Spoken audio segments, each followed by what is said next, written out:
Kid Icarus My Honest AI Review. Kid Icarus, released in 1986, is one of the more ambitious early NES titles, attempting to blend the platforming action of Super Mario Bros. With the exploration and upgrade system of The Legend of Zelda and Metroid. The result is a quirky, challenging, and sometimes frustrating adventure that has earned its place as a cult classic. The game stars Pit, a winged angel in training on a quest to save the goddess Palutena and Angel Land from Medusa. It offers fantastic variety in its level design, vertical scrolling stages, side-scrolling stages, and expansive maze-like fortress dungeons. This variety is its strength, keeping the player engaged through different types of challenges. The music is instantly iconic and fits the Greco-Roman mythological theme perfectly. The creature design, particularly the infamous eggplant wizard and the screeching reapers, is memorable and adds a dark comedic charm. Furthermore, the game's core hook, leveling up Pit's health and bow power through a hidden score experience system, is a clever mechanic that makes the entire game get easier as you progress, creating a compelling reason to defeat enemies and explore. The challenging, aka the NES hard. The game's difficulty is notorious, particularly in the first world when Pit is severely underpowered. The vertical levels are tricky as the screen does not scroll down, making any missed jump or fall a one-hit kill. Pit's slippery controls and limited arrow range at the start feel intentionally punishing.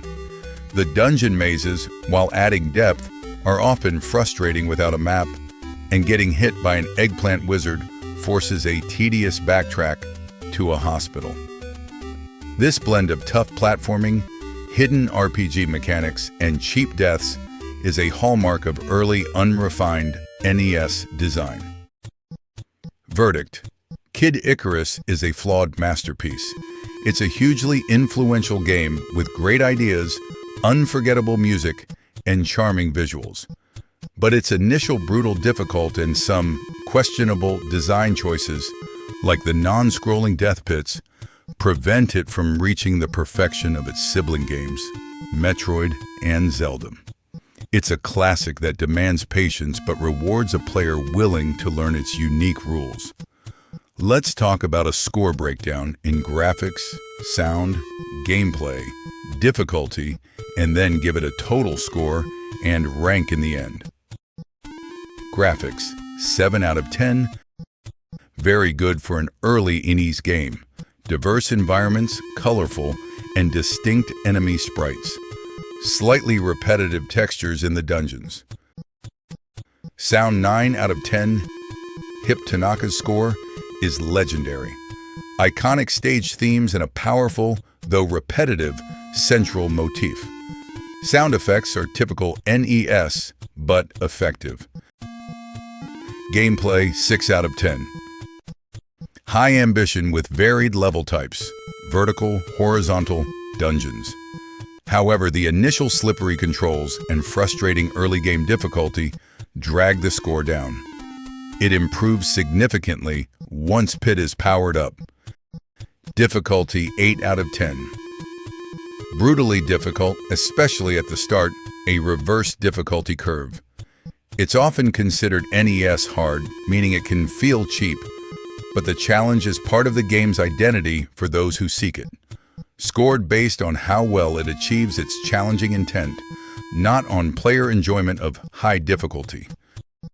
The total score for Kid Icarus is 7.5 out of 10, giving it a B+ rank.